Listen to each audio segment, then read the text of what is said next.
Hi friends, പുതിയൊരു വീഡിയോയിലേക്ക് സ്വാഗതം.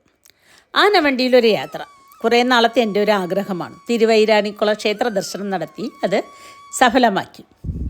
ഞങ്ങൾ 3 ശിവക്ഷേത്രങ്ങളാണ് ദർശനം നടത്തിയത്. വെളുപ്പിന് 3 മണിക്ക് തന്നെ യാത്ര തിരിച്ചു. ഏറ്റുമാനൂർ മഹാദേവ ക്ഷേത്രം, തളി മഹാദേവ ക്ഷേത്രം, കടുത്തുരുത്തി, വൈക്കം മഹാദേവ ക്ഷേത്രം. ഈ 3 ക്ഷേത്രവും ദർശനം നടത്തിയാൽ മാത്രമേ ദർശന സായുജ്യം കിട്ടൂ എന്നാണ് വിശ്വാസം. ഞങ്ങൾ ആദ്യം എത്തിയത് ഏറ്റുമാനൂർ മഹാദേവ ക്ഷേത്രത്തിലാണ്. പാവങ്ങളെല്ലാം ഏറ്റുപറഞ്ഞാൽ എല്ലാം ഇവിടെ വന്ന് ഏറ്റുപറഞ്ഞാൽ തീരും എന്നാണ് വിശ്വാസം. ഭക്തിയോടുകൂടി ഭജന ഇരുന്നാൽ ഏത് അസുഖവും മാറും എന്നും വിശ്വാസമുണ്ട്. പരശുരാമൻ സ്ഥാപിച്ച 108 ശിവക്ഷേത്രങ്ങളിലൊന്നായി കണക്കാക്കുന്നു. വലിയ വെലിക്കൽപുരയിലെ കിടാവിളക്കിൽ എണ്ണയൊഴിച്ച് പ്രാർത്ഥിച്ചാൽ നമ്മൾ പ്രാർത്ഥിക്കുന്ന കാര്യം സത്യമാണ് എങ്കിൽ തീർച്ചയായും സാധിക്കും എന്നൊരു വിശ്വാസമുണ്ട്. അങ്ങനെ ഞങ്ങൾ അമ്പലത്തിലെത്തി. അവിടെ കൃഷ്ണസ്വാമി ക്ഷേത്രവും കാവും എല്ലാം പോയി തൊഴുതു. അവിടെ നിന്ന് നേരെ എത്തിയത് മള്ളൂർ ഗണപതി ക്ഷേത്രത്തിലാണ്. തിരുമേനി പ്രശസ്തമാക്കിയ ക്ഷേത്രമെന്നുള്ള ആണ് അറിയപ്പെടുന്നത്. ഇവിടെ ഗണപതി ഭഗവാൻ കൃഷ്ണ ഭഗവാനെ മടിയിലെത്തിയിരിക്കുന്ന ഒരു വലിയ വിഗ്രഹം കാണാം. അതിനടുത്തായി നേർച്ചാ സാധനങ്ങളെല്ലാം വാങ്ങാനായി കിട്ടും. അവിടെ നിന്ന് നേരെ എത്തിയത് തളി മഹാദേവ ക്ഷേത്രത്തിലാണ്, കടുത്തുരുത്തി. 4 തളി മഹാദേവ ക്ഷേത്രങ്ങളിൽ ഒന്നായി ഇത് അറിയപ്പെടുന്നു. അവിടെ നിന്നും നേരെ എത്തിയത് വൈക്കം മഹാദേവ ക്ഷേത്രത്തിലാണ്. കോട്ടയം ജില്ലയിലെ വൈക്കം നഗരത്തിൻ്റെ ഹൃദയഭാഗത്തിൽ സ്ഥിതി ചെയ്യുന്ന ക്ഷേത്രമാണിത്. ശ്രീ പരമേശ്വരനെയും പാർവതീദേവിയെയും ഇവിടെ പ്രതിഷ്ഠിച്ചിരിക്കുന്നു. ഇവിടുത്തെ മാഹാത്മ്യം 3 ഭാവങ്ങളിൽ ഭക്തർക്ക് ദർശനം നൽകുന്നു എന്നുള്ളതാണ്. പ്രഭാതം, മധ്യാഹ്നം, സായാഹ്നം. പ്രഭാതത്തിൽ ദക്ഷിണാമൂർത്തിയായും, മധ്യാഹ്നത്തിൽ കിരാതമൂർത്തിയായും, സായാഹ്നത്തിൽ സർവമംഗള സ്വരൂപനായും ദർശനം നൽകുന്നു. ഇവിടെ ശിവരാത്രി, മണ്ഡലകാല ചിറപ്പ്, ധനുമാസത്തിലെ തിരുവാതിര, ദൈത്യത്തഷ്ടമി ഇതെല്ലാം പ്രധാന വിശേഷ ദിവസങ്ങളാണ്. അവിടെ നിന്ന് നമ്മൾ നേരെ എത്തിയത് പാർവതീദേവിയുടെ അടുക്കലാണ്. മംഗല്യവരദായിനിയായ പാർവതീദേവി വർഷത്തിൽ 12 ദിവസം മാത്രമേ നട തുറന്നിരിക്കൂ. ഈ ക്ഷേത്രം സ്ഥിതി ചെയ്യുന്നത് എറണാകുളം ജില്ലയിൽ ആലുവ താലൂക്കിൽ വെള്ളാരപ്പള്ളി ഗ്രാമപഞ്ചായത്തിൽ പെരിയാറിൻ്റെ തീരത്ത് തിരുവൈരാണിക്കുളത്താണ്. ഇവിടെ മുഖ്യപ്രതിഷ്ഠ ശിവഭഗവാനും പാർവതീദേവിയാണ്.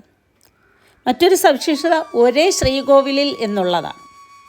ഒരേ ശ്രീകോവിലിൽ കിഴക്ക് ദർശനമായി ശിവഭഗവാനെയും പടിഞ്ഞാറ് ദർശനമായി പാർവതീദേവിയെയും നമുക്ക് കാണാം. മറ്റു ഉപദേവതാ പ്രതിഷ്ഠകളും ഇവിടെ ഉണ്ട്.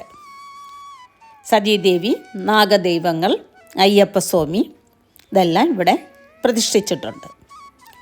ഈ 12 ദിവസം മാത്രം നട തുറക്കുന്നതിന് കാരണമായി ഒരു ഐതിഹ്യം പറയുന്നുണ്ട്. അതെന്താണെന്ന് നമുക്ക് കേൾക്കാം.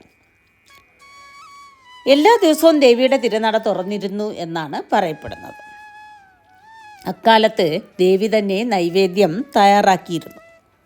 ക്ഷേത്രശാന്തിക്കാരൻ നൈവേദ്യത്തിനുള്ള സാധനങ്ങൾ തിടപ്പള്ളിയിൽ കയറ്റി വാതിലടച്ചു വരികയും എന്നിട്ട് ശ്രീകോവിലിലെ പൂജാകർമ്മങ്ങളെല്ലാം ചെയ്ത് നിവേദ്യത്തിന് സമയമാകുമ്പോൾ തിടപ്പള്ളിയിലെത്തും. അപ്പോൾ അവിടെ എല്ലാ നിവേദ്യ സാധനങ്ങളും തയ്യാറായിരിക്കും. നിശ്ചിത സമയത്തിനുള്ളിൽ മാത്രമേ തിടപ്പള്ളി തുറക്കാവൂ എന്നും പുറത്തു നിന്നാരും തുറക്കാൻ പാടില്ല എന്നും ഉണ്ടായിരുന്നു. കാലാന്തരത്തിൽ ക്ഷേത്ര ഊരാളന്മാരുടെ കാരണവരായ നമ്പൂതിരിക്കിത് അറിയണം എന്നുള്ള ജിജ്ഞാസ കൊണ്ട് ഒരു ദിവസം സമയത്തിനു മുന്നേ തിടപ്പള്ളി തുറന്നു നോക്കി. സർവാഭരണഭൂഷിതയായി ദേവി തന്നെ നൈവേദ്യം തയ്യാറാക്കുന്ന കാഴ്ച കണ്ട് ഭക്തി കൊണ്ടും ഭയം കൊണ്ടും അലറി വിളിച്ചു. ഇത് കേട്ട ദേവി ക്ഷേത്രം വിട്ടിറങ്ങാൻ പോകുന്നു എന്ന് പറഞ്ഞു.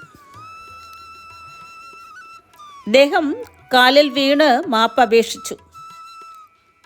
അപ്പോൾ വർഷത്തിൽ പതിയുടെ ജന്മദിനമായ തിരുവാതിര മുതൽ 12 ദിവസം വന്ന് ഭക്തർക്ക് ദർശനം നൽകുമെന്നും ആ ദിവസം വന്ന് ദർശനം വാങ്ങുന്നവർക്ക് പുണ്യമായിരിക്കും എന്ന് ദേവി അരുൾ ചെയ്തു.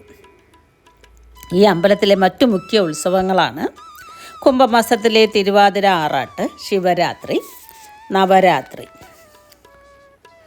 പാർവതീദേവിയുടെ തിരുനട തൊഴുതിട്ടാണ് ഭഗവാന്റെ അടുക്കലെത്തുക. അവിടെ തൊഴുത് പുറത്തിറങ്ങുമ്പോൾ പാർവതീദേവിയുടെയും മഹാദേവനെയും പറനിറയ്ക്കൽ ഉള്ള സ്ഥലങ്ങൾ കാണാം. അവിടെ പോയി രസീതെടുത്ത് നമുക്ക് പറനിറയ്ക്കാം. പറനിറയ്ക്കലാണ് മുഖ്യ വഴിപാട്.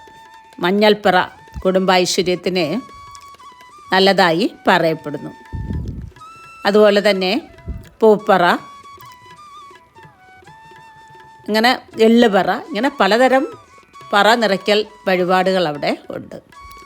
അതുപോലെ തന്നെ അയ്യപ്പന് എള്ളുതിരി കത്തിക്കൽ, ഇങ്ങനെ എല്ലാ നേർച്ചകളും നടത്തി നമുക്ക് തിരിച്ച്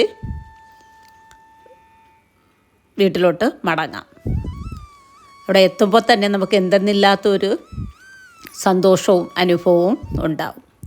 അങ്ങനെ ആനവണ്ടിയിലെ യാത്ര നല്ല രസകരമായിരുന്നു, നല്ലൊരു യാത്രയായിരുന്നു. തിരുവൈരാണിക്കുളം നമ്മൾ അമ്പലത്തിലെത്തിയപ്പോൾ ഭയങ്കര തിരക്കായിരുന്നു. എന്നാലും നമുക്ക് തൊഴാനായി സാധിച്ചു. അങ്ങനെ നല്ലൊരു ക്ഷേത്ര ദർശനം തന്നെയായിരുന്നു. ബാക്കി നേർക്കാഴ്ചയായി കാണാവുന്നതാണ്.